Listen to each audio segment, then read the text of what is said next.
Fixer ses prix, c'est l'une des choses les plus dures quand on se lance en freelance. On a peur d'être trop cher et de faire fuir les clients, on a peur d'être pas assez cher et de passer pour un amateur, ou alors de pas être rentable. Pour vous aider à définir des prix qui correspondent à votre valeur et qui vous permettent de bien vivre de votre activité, j'ai préparé cette vidéo dans laquelle je vais vous donner quelques conseils. Alors déjà, je voudrais qu'on fasse un point sur les modèles économiques qui sont possibles quand on est freelance, parce qu'il y en a plusieurs.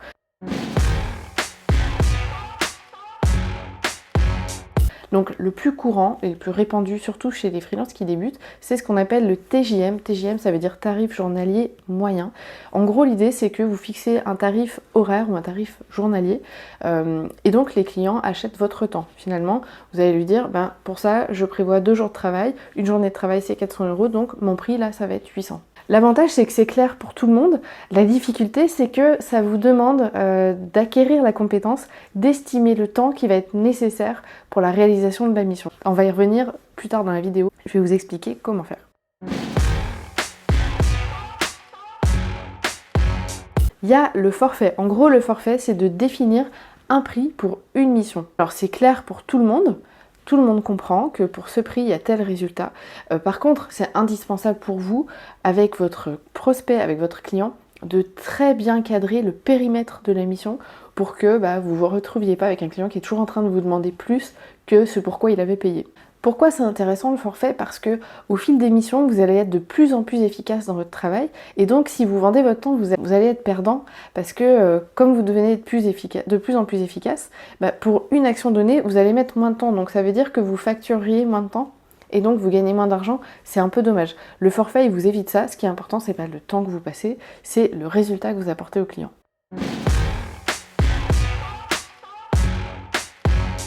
Et puis, il existe aussi la facturation à la performance. Et là, en gros, on oublie les 2 modèles que je viens d'évoquer. La performance, en gros, vous êtes payé en fonction du résultat que vous apportez à votre client. Alors, ça se fait beaucoup dans le recrutement, où en gros, lorsqu'un recrutement aboutit, le consultant en recrutement facture un pourcentage de la rémunération du candidat qui est embauché. Mais sur les autres métiers, ça se fait pas encore beaucoup. Ça peut être un pourcentage du chiffre d'affaires qui est généré par le travail que vous avez fait.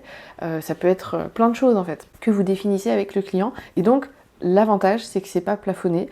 L'inconvénient, c'est que le résultat dépend pas toujours que de vous. Donc vous pouvez aussi être perdant alors que vous avez très bien fait votre travail, et ça franchement c'est un peu dommage. Vous pouvez aussi opter pour un modèle de facturation hybride, avec soit du TJM plus du forfait, soit du forfait plus de la performance. Vraiment, c'est vous qui décidez de ce sur quoi vous êtes à l'aise, et puis qui voyez aussi avec quoi vos clients sont ok de travailler en termes de modèle de facturation.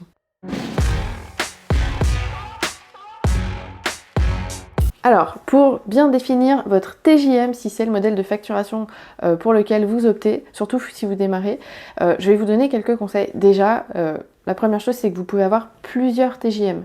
Tout ce que vous faites n'a pas forcément la même valeur. Imaginons que vous faites de la prestation et de la formation, souvent une heure de formation vaut plus cher qu'une heure de prestation. Si vous êtes graphiste par exemple, vous pouvez facturer différemment la partie création et la partie exécution, parce qu'on peut considérer qu'ils n'ont pas la même valeur. Puis aussi, il y a des questions de volume. Imaginons que vous avez un prospect qui vous contacte, qui a besoin d'un travail qui va vous prendre 2 heures, ça serait normal que votre heure soit facturée plus cher que les heures du client qui vous occupe 5, 6, 7 jours dans le mois.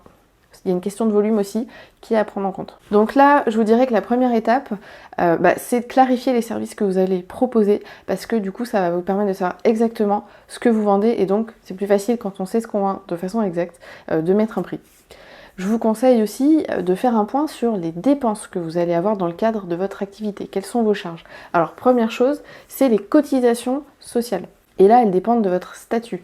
Donc moi, ce que je vous recommande, c'est au moment de vous lancer, de demander conseil à un expert comptable pour qu'il puisse vous aider à comprendre les statuts, les charges qui vont avec, et identifier celui qui est le plus adapté à votre situation actuelle.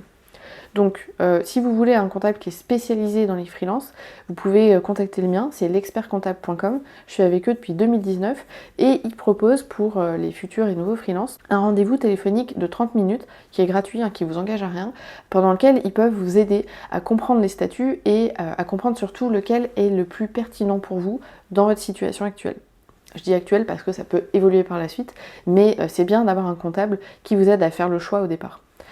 Donc là, ce que je vais faire, c'est que sous la vidéo, je vais vous mettre le lien sur l'expertcomptable.com de la page sur laquelle vous pouvez demander un rendez-vous de ma part. Il faut aussi que vous puissiez faire un point sur les dépenses que vous allez avoir dans le cadre du fonctionnement de votre activité, que ce soit les dépenses liées aux télécommunications, aux outils que vous allez utiliser pour travailler. Quand je parle d'outils, je veux dire le matériel, mais je veux aussi dire les logiciels, les abonnements que vous avez. Moi, par exemple, j'ai un abonnement pour faire du travail de référencement naturel. J'ai un abonnement d'email marketing, j'ai un abonnement de webinaire, j'ai un abonnement à Google Drive.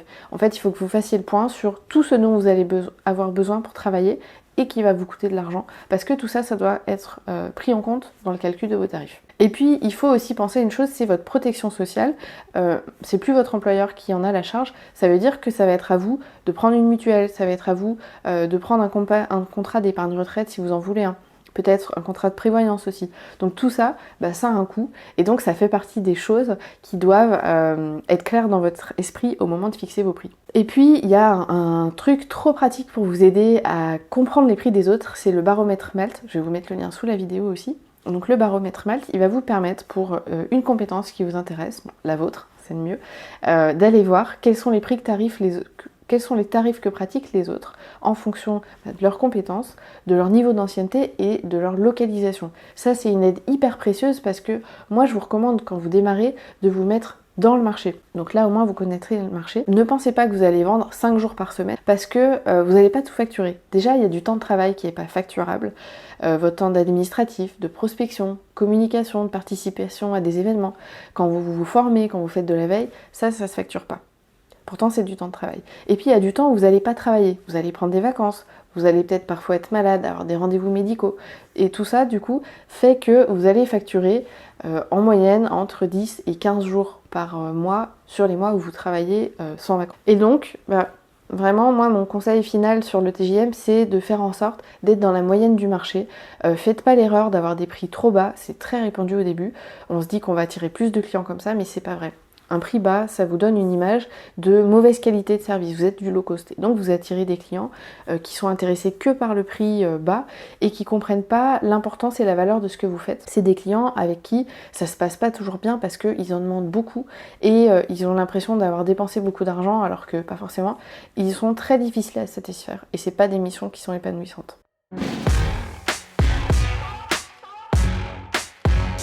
Donc une fois que vous avez défini le tarif d'une journée de travail, la deuxième composante de votre prix, ça va être le temps de la mission. Et ça, c'est vrai que parmi les freelances que j'accompagne dans leur démarrage, je sais que c'est une difficulté de savoir combien ça va me prendre de temps de développer ce site, combien ça va me prendre de temps de créer une campagne publicitaire. Et souvent, on a du mal à avoir une estimation précise. Alors, en quelques étapes, je vais vous expliquer comment je vous recommande de faire. On va adopter vraiment une méthode de gestion de projet, c'est-à-dire que vous allez découper le travail que vous proposez à ce prospect en différentes tâches, vraiment découper le plus finement possible. Mais vous mettez tout. Vous mettez tous les échanges que vous pensez devoir faire avec le client et son équipe pour pouvoir faire votre travail correctement. Ça, c'est noté. Combien de réunions, combien de temps.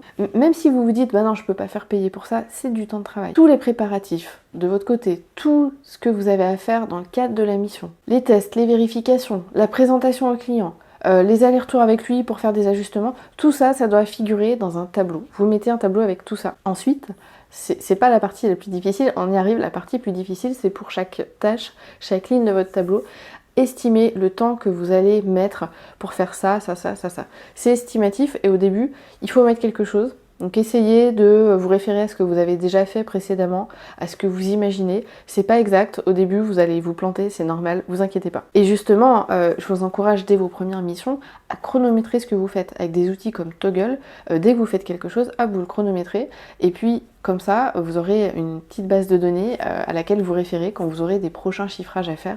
Vous pourrez regarder votre historique et donc ça sera beaucoup plus fiable. Mais comme au début, il y a un risque d'erreur de votre part, on a toujours un risque de bug, de retard, de choses comme ça. Une fois que vous avez défini les durées pour toutes les tâches, moi ce que je vous recommande c'est de rajouter 20% ou 30% si vous êtes plus à l'aise, histoire d'être tranquille. Parce que ça vous permet de rester rentable et ça vous permet en cas de retard d'avoir un planning qui est un petit peu plus large et donc un peu plus souple. Et voilà, donc Vous avez votre prix, vous avez regardé, pour créer ce site, j'avais dit qu'il il me fallait 15 journées, j'ai multiplié, enfin j'ai ajouté 30%, donc ça me fait à peu près 20 journées. 20 journées, je suis sur un TJM à 500, bah 20 fois 500, hop, on a le prix.